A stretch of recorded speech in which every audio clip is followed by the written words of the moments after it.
तो हमारी भी जिम्मेदारी है कि हम अपनी इन महान परंपराओं को आगे लेकर जाएं।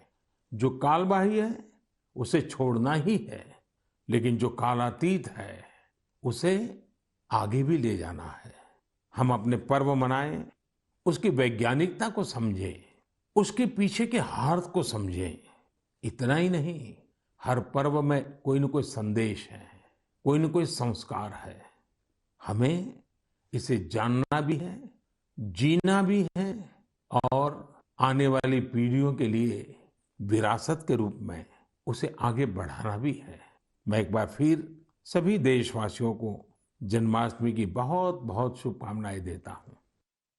मेरे प्यारे देशवासियों, इस कोरोना कालखंड में स्वच्छता के विषय में मुझे जितनी बातें करनी चाहिए थी, लगता है शायद उसमें कुछ कमी आ गई थी।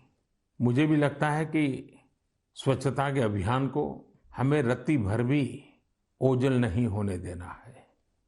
राष्ट्र निर्माण के लिए सबका प्रयास कैसे सबका विकास करता है, इसके उदाहरण हमें प्रेरणा भी देते हैं और कुछ करने के लिए एक नई ऊर्जा भर देते हैं, नया विश्वास भर देते हैं, हमारे संकल्प में जान फूंक देते हैं। हम ये भली बात ही जानते हैं कि जब भी स्वच्छ भारत अभियान की बात आती है तो इंदौर का नाम आता ही आता है, क्योंकि इंदौर ने स्वच्छता के संबंध में अपनी एक विशेष पहचान बनाई है और इंदौर के नागरिक इसके अभिनंदन के अधिकारी भी हैं। हमारा ये इंदौर कई वर्षों से स्वच्छ भारत रैंकिंग में पहले नंबर पर बना हुआ है।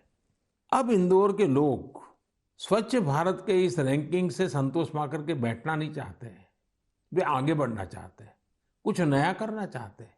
और उन्होंने क्या मन में ठान ली है, उन्होंने वाटर प्लस सिटी बनाए रखने के लिए जी जान से जुटे हुए हैं।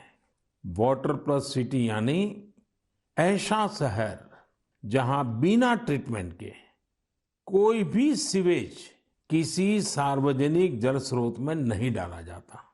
यहाँ के नागरिकों ने खुद आगे आकर अपनी नालियों को सीवर लाइन से जोड़ा है, स्वच्छता अभियान भी चलाया है और इस वजह से सरस्वती और कान नदियों में गिरने वाला गंदा पानी भी काफी कम हुआ है और सुधार नजर आ रहा है।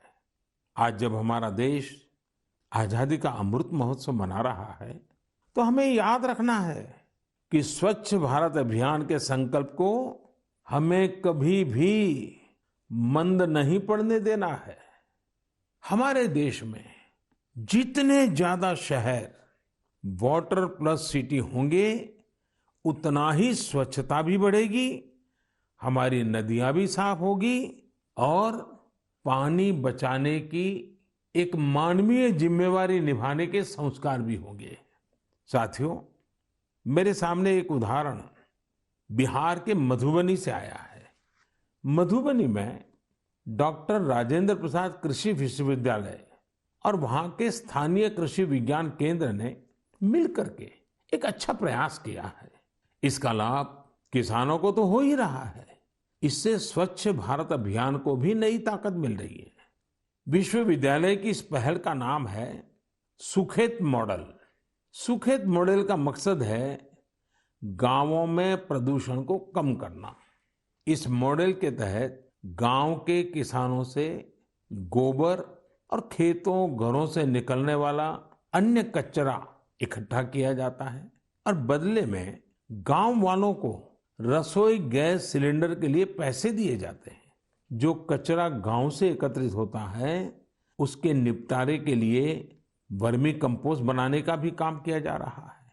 यानी सुखेत मॉडल के 4 लाभ तो सीधे सीधे नजर आते हैं। एक तो गांव को प्रदूषण से मुक्ति, दूसरा गांव को गंदगी से मुक्ति, तीसरा गांव वालों को रसोई गैस सिलेंडर के लिए पैसे और चौथा गांव के किसानों को जैविक खाद।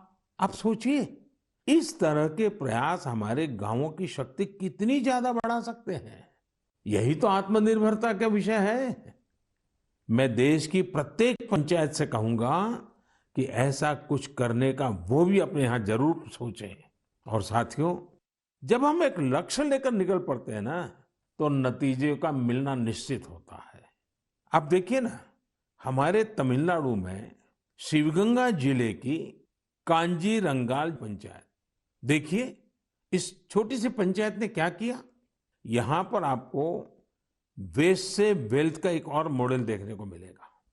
यहाँ ग्राम पंचायत ने स्थानीय लोगों के साथ मिलकर कचरे से बिजली बनाने का एक लोकल प्रोजेक्ट अपने गांव में लगा दिया है। पूरे गांव से कचरा इकट्ठा होता है, उससे बिजली बनती है और बचे हुए प्रोडक्ट्स को कीटनाशक के रूप में बेच भी दिया जाता है। गांव के इस पावर प्लांट की क्षमता प्रतिदिन 2 टन कचरे के निस्तारण की है। इससे बनने वाली बिजली गांव की स्ट्रीट लाइट्स और दूसरी जरूरतों में उपयोग हो रही है। इससे पंचायत का पैसा तो बच ही रहा है, वो पैसा दूसरे विकास के कामों में इस्तेमाल किया जा रहा है। अब मुझे बताइए, तमिलनाडु के शिवगंगा जिले की एक छोटी सी पंचायत हम सभी देशवासियों को कुछ करने की प्रेरणा देती है कि नहीं देती है? कमाल ही किया है ना उन्होंने। मेरे प्यारे देशवासियों, मन की बात अब भारत की सीमाओं तक सीमित नहीं रही है। दुनिया के अलग अलग कोने में भी मन की बात की चर्चा होती है और विदेशों में रहने वाले हमारे भारतीय समुदाय के लोग हैं, वे भी मुझे बहुत सी नई नई जानकारियां देते रहते हैं। और मुझे भी कभी कभी मन की बात में विदेशों में जो अनोखे कार्यक्रम चलते हैं उसकी बातें आपके साथ शेयर करना अच्छा लगता है। आज भी मैं आपका कुछ ऐसे लोगों से परिचय कराऊंगा, लेकिन उससे पहले मैं आपको एक ऑडियो सुनाना चाहता हूं। थोड़ा गौर से सुनिएगा। Radio unity 90 FM, radio unity 90 FM। नमो नमः सर्वेभ्यः। मम नाम गंगा। भवन्तु शृण्वन्तु रेडियो यूनिटी 90 FM, एक भारत श्रेष्ठ भारत। अहम् एकता मूर्तेयाः मार्गदर्शिका एवं रेडियो यूनिटी माध्यमे आर्जे अस्मि। अद्य संस्कृत दिनम् अस्ति। सर्वेभ्यः बहवः शुभकामनाः अस्ति। सरदार वल्लभभाई पटेल महोदयस्य लौहपुरुषः इति उच्यते। 13विंशतिसहस्रतमे वर्षे लौहसङ्ग्रहस्य अभियानं प्रारब्धम्। 34 टन् परिमितं लौहस्य गलनं कृतम्। झारखण्डस्य एकः कृषकः मृद्गरस्य दानं कृतवान्। भवन्तु शृण्वन्तु रेडियो यूनिटी 90 FM, एक भारत श्रेष्ठ Bharat. Radio unity 90 FM, radio unity 90 FM। साथियों, भाषा तो आप समझ गए होंगे। ये रेडियो पर संस्कृत में बात की जा रही है और जो बात कर रही हैं वो है आरजे गंगा। आरजे गंगा गुजरात के रेडियो जॉकीज के ग्रुप की एक सदस्य हैं। उनके और भी साथी हैं, जैसे आरजे नीलम, आरजे गुरु और आरजे हेतल। ये सभी लोग मिलकर गुजरात में केवड़िया में इस समय संस्कृत भाषा का मान बढ़ाने में जुटे हुए हैं। और आपको मालूम है ना, ये केवड़िया वही है जहां दुनिया का सबसे ऊंचा स्टैच्यू, हमारे देश का गौरव, स्टैच्यू ऑफ यूनिटी जहां पर है, उस केवड़िया की मैं बात कर रहा हूं। और ये सब ऐसे रेडियो जॉकीज हैं जो एक साथ कई भूमिकाएं निभाते हैं। एक गाइड के रूप में भी अपनी सेवा देते हैं और साथ साथ community radio initiative radio unity 90 FM, उसका संचालन भी करते हैं। ये आरजेस अपने श्रोताओं से संस्कृत भाषा में बात करते हैं, उन्हें संस्कृत में जानकारी उपलब्ध कराते हैं। साथियों, हमारे यहाँ संस्कृत के बारे में कहा गया है, अमृतम संस्कृतम मित्र सरसम सरलम वचः एकता मूलकम राष्ट्रे ज्ञान विज्ञान पोषकम। अर्थात हमारी संस्कृत भाषा सरस भी है, सरल भी है।